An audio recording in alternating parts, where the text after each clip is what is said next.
After his victory at Hastings and the death of the usurper King Harold, along with Harold's two brothers at the Battle of Hastings, William knew that he had won, but however, without London under his rule, he could never claim England as his kingdom by right. So he marched his men from Sussex to prepare top move on the Garden of England, Kent. William's Normans were marched up the coast in order to gain the vital strategic road from Dover.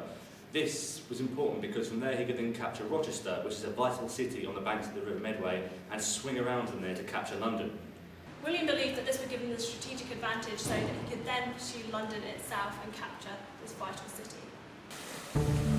But before all that could take place, William would need to capture 5 towns on the Kent coast, 5 coastal ports that would secure his position in Kent, home to the largest trade centres on the British Isles. All of which were major ports linking continental Europe with the Great British Isles, so you can imagine how valuable they'd be for anyone to get a foothold in them. They were Hastings, Hythe, New Romney, Dover and Sandwich, and throughout Saxon England they were all known as stick ports.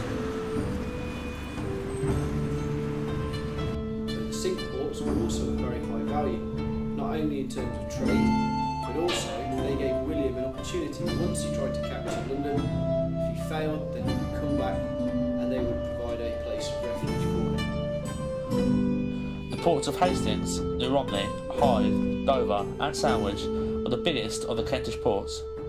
Hastings was already in William's possession since his victory against Harold. Now only 4 remained up for grabs for William.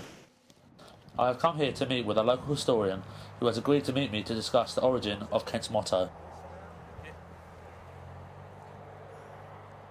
So what can you tell us about the story of Kent's motto? Right, it begins with William and his men marching into Kent, and as you'd expect, there was some resistance because they'd never been invaded since the Vikings. But the only true resistance came from Dover.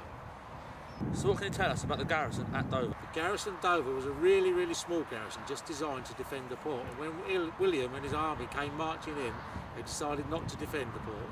They were effectively conquered then? No, not really, because the Saxons never actually fought any battles in Kent, so therefore they remained undefeated.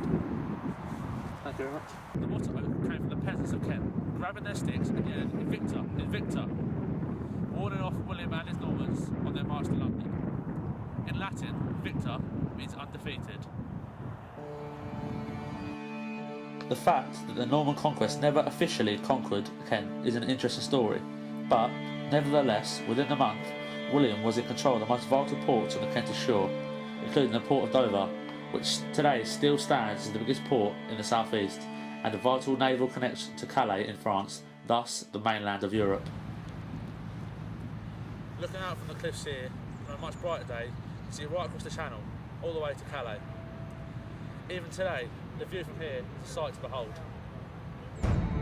After the last port was captured, William made sure that they would make a stop at the capital of Kent, bypassing the road to London for a short time to capture the heart of Kentish trade at Canterbury.